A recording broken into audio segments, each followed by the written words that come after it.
ولا يحزنك مولك قاعد في الدار تقدر تخلص فكاتيرك ومشترياتك وتعدل جميع تحويلاتك الماليه من خلال تطبيق بنكيلي. ما احتكيت مع حد ولا عاد ما هو عندك بسيط، تقدر تلاشارجيه من خلال جوجل بلاي واب ستور والتسجيل فيه والتفعيل مجاني.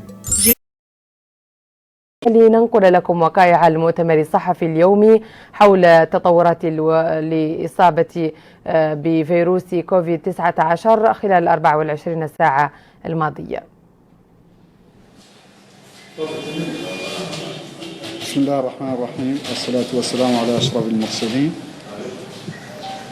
إخوتي أخواتي الكرام، أيها السادة الصحفيون، مرحبا بكم في النقطة الصحفية اليومية حول جائحة الكورونا في بلادنا.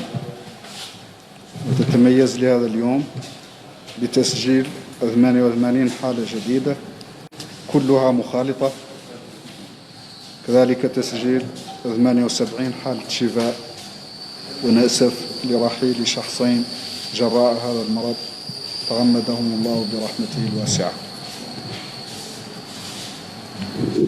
وهكذا يكون عدد الإصابات بلغ 4237، من بينها 4006 حالات مخالطة، و133 حالة مجتمعية، 98 حالة وافدة، كما بلغ عدد حالات الشفاء 1497، ونأسف برحيل 128 شخص رحم الله الجميع. أما الحالات النشطة اليوم فعددها 2612، من بينها 2238 بدون أعراض، 361 لديهم أعراض خفيفة، و13 يحتاجون إلى الرعاية.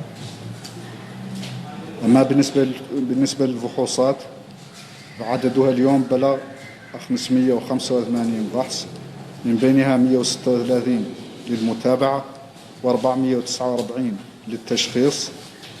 وهكذا بلغ عدد الفحوص التي تم إجراؤها إجمالا إلى 39983 فحص. وتتوزع فحوصات 24 ساعة الأخيرة على النحو التالي بين الولايات: 3 فحوص من الحوض الشرقي، 3 من العصابة، 16 من قرقل، 6 من ترازة، فحصان من أدرار، 42 من نواذيبو، 7 من تقانت، 12 من قديماقة، 11 من ترارزة، 170 من نواكشوط الغربية، 174 من الشمالية، و139 من الجنوبية. أما الحالات الجديدة فتتوزع على النحو التالي بين المقاطعات: حالة واحدة من كنكوصة، 4 حالات من منقل، 1 من ألاق، 1 من مقطع الأحجار، 6 من القصر، 1 من السبخة، 28 من تفراغ زينة، 1 من دار النعيم، 6 من تيارت، 10 من توجنين، 14 من عرفات، 9 من الميناء، و6 من الرياض. Chers citoyens, chers journalistes, bienvenue. La situation épidémiologique est caractérisée ce jour par l'enregistrement de 88 nouveaux cas, tous des cas contacts. On a enregistré également 78 guérisons et on déplore le décès de 2 malades suite à cette maladie. Yarhamullah.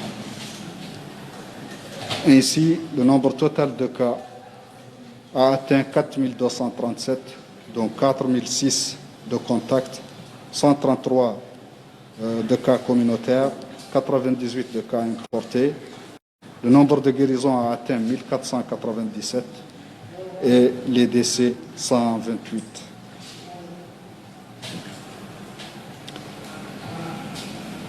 Les cas actifs sont aujourd'hui au nombre de 2612, dont 2238 sans symptômes, 361 avec des signes légers et 13 nécessitant un suivi rapproché.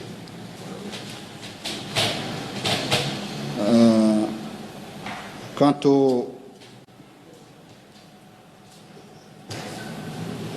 au nombre de tests effectués, ils sont aujourd'hui au nombre de 585, dont 136 tests de suivi, 449 de diagnostic, et le nombre de tests total qui a été fait jusqu'ici a atteint 39 983 tests.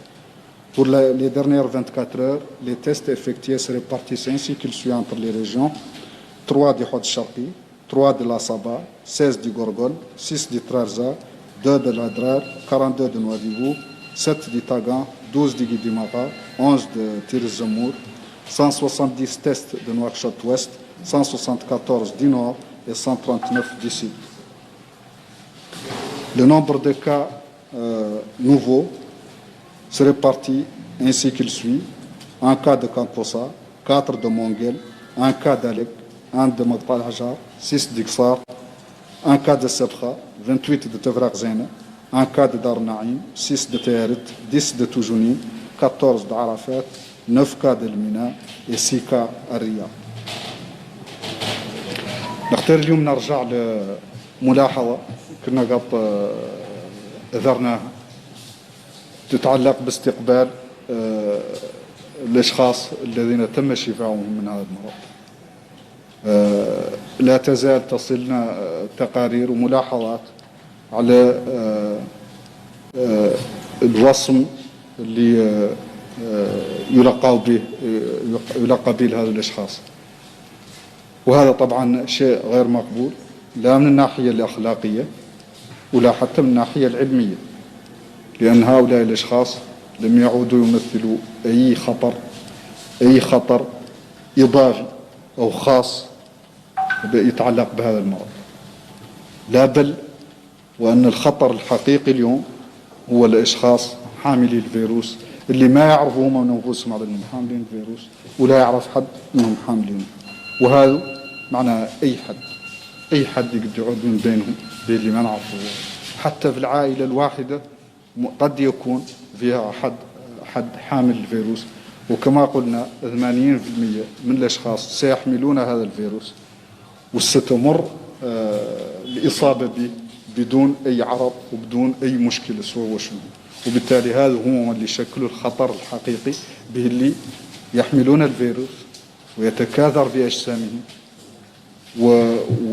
ويخرج عن طريق الرذاذ وعن طريق على أيديهم وعلى أجسادهم وعلى ثيابهم هذا الفيروس. هذا هم اللي يشكلوا خطر. أما الأشخاص الذين تم شفاؤهم فقد استطاعت أجسامهم إلى تصفية هذا الفيروس، لأن الفحص اللي يتم إجراؤه قبل خروج المريض من الاستشفاء أو من مرحلة الإصابة، هذا الفحص يتمثل في أنه فحص ينقبض من الحلق حيث يتمركز الفيروس، تنقبض عينة من الحلق والله من الأنف، وتتم مضاعفتها في المختبر آلاف المرات، تضاعف آلاف المرات لعلها تعود ضمن جزء من الفيروس يكون يقدر ينجبر، وبالتالي بالشرط لين ما ينجبر لمدة فحصين متتاليين ما ينجبر أي جزء من الفيروس، هؤلاء الأشخاص هم اللي نعتبروا على أنهم تم شفاؤهم وبالتالي لا يشكلون أي خطر على غيرهم. معناها على أنه ما ثم أي مبرر أسوأ وشنه أن رجاج يخاف من هؤلاء الأشخاص والله يعتزلهم، هذا غير مبرر نهائيا من الناحية العلمية، وغير مبرر من الناحية الطبية، وغير مبرر من الناحية الأخلاقية كذلك. هذا لا يعني على أن هؤلاء الأشخاص ما يلا يحترموا الإجراءات المطبقة، يعني التباعد الاجتماعي، لبس الكمامات بالأماكن العمومية، غسل الأيدي الدائم. لماذا؟ لأنهم الفيروس حتى وإن كانت أجسامهم صفاته وإن كانت لديهم حتى مناعة ضد هذا الفيروس، معناها تمنع إصابتهم ولو لفترة بهذا الفيروس إصابة ثانية، على الأقل تواصلهم مع الآخرين، وإذا عادوا ما يقضوا الاحتياطات قد يحملون الفيروس على أيديهم، يحملونه على ثيابهم، وبالتالي يقدروا ينقلوه بالطريقة اللي هي وليست بالطريقة العادية اللي يعود رجاج الفيروس في جسمه وينقله عن طريق أنه يكح والله يعطس والله يخرج عن طريق الرذاذ. هؤلاء الأشخاص لم يبقوا يمثلوا أي خطر من هذا النوع. الخطر الوحيد اللي يمثلوه على أنه يقدوا يلامسوا أسطح لامسها حد مصاب، وبالتالي قد يلتصق الفيروس بأيديهم وقد يوصلونه إلى غيرهم.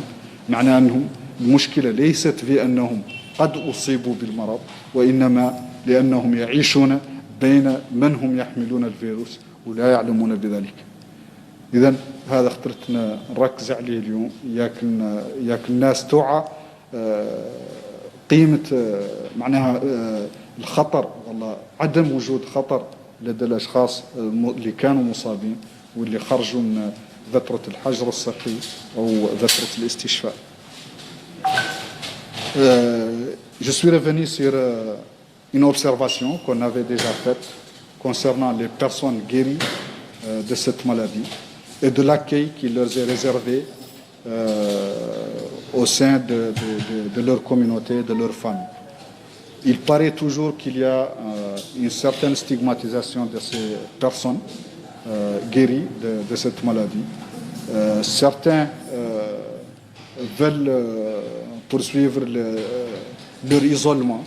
Certains ont peur d'entrer en contact avec eux. Certains même les indiquent avec une certaine stigmatisation. Ceci est inacceptable. D'autant plus que sur le plan médical, sur le plan scientifique, ces personnes ne représentent plus aucun risque.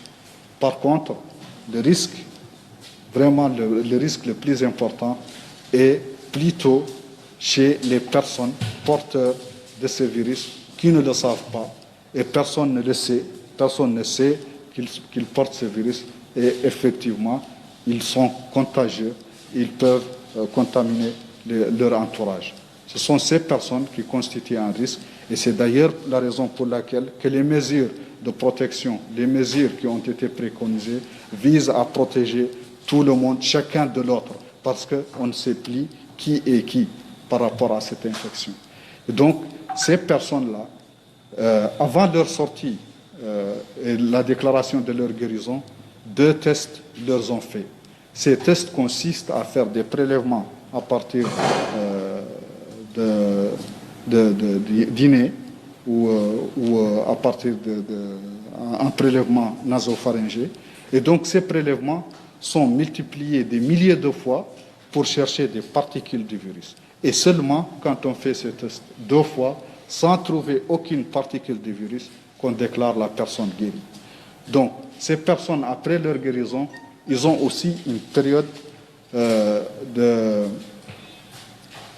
d'immunité contre ce virus. Donc ça veut dire qu'ils ne peuvent pas développer l'infection pendant une certaine durée qui reste encore sous étude, mais c'est clair qu'au moins pendant 2 mois, ces personnes ne développeront pas une nouvelle infection. Donc ça veut dire que ces personnes ne représentent pas des risques particuliers liés au fait qu'ils ont été malades, mais plutôt ils représentent le risque que représente n'importe quelle autre personne qui, par inattention, peut toucher des espaces contaminés par d'autres personnes qui sont, elles, infectées et excrètent le virus. Et donc, quand elles touchent ces espaces, leurs mains sont abîmées, sont contaminées, et donc ils peuvent transmettre le virus à travers ce contact, et pas à travers l'éternuement ou la toux, comme le font les personnes qui portent le virus en phase d'infection. Alors, je rappelle encore une fois que les personnes guéries représentent le moindre risque pour les autres, surtout que si elles respectent les mesures préconisées, et donc, c'est-à-dire la distanciation, le lavage des mains et le port des masques en milieu public. Sur ce, je vous remercie. Wa ila ghadin, Inch'Allah.